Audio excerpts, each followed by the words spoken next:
Hošea, poglavlje 7. Kad hoću da liječim Izraela, pokaže se grijeh Efraima i zloća Samarije, jer oni čine samo prijevaru, lupeži provaljuju. Vani robe zločinci. Ne govore sebi, da ja pamtim svaku zloću njihovu. Sada stoje oko njih djela njihova, leže otvoreno pred očima mojim. U zlči svoj pomazuju kraljeve, u nevjernosti svoje knezove. Svi koliki su lažni drugovi. Kao peć su naložena. Pekar prestane grijati i mjesiti tijesto, dok uskisne. Na svetkovinu kralja našega plamte knezovi od vina. On pruža ruku svoju podsmjevačima.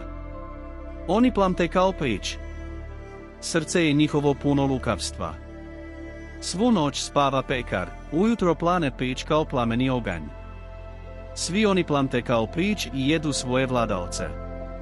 Svi su kraljevi njihovi bili svrgnuti. Ali nijedan od njih nije povikao meni. Efraim se miješa s neznabošcima, Efraim je pogača, što se nije prevrnula.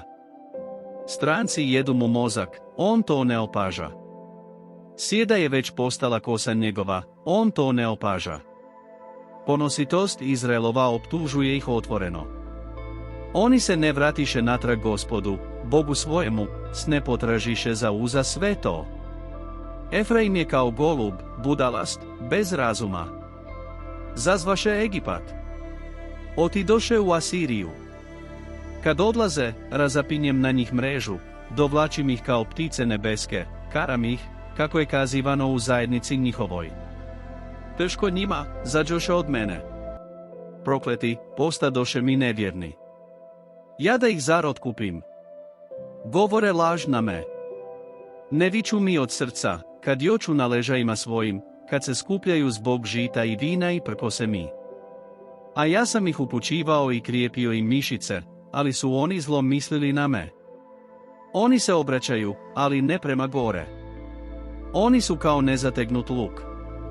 Knezovi njihovi padaju od mača zbog klevetnih govora svojih. Smijaće im se u zemlji Egiptu.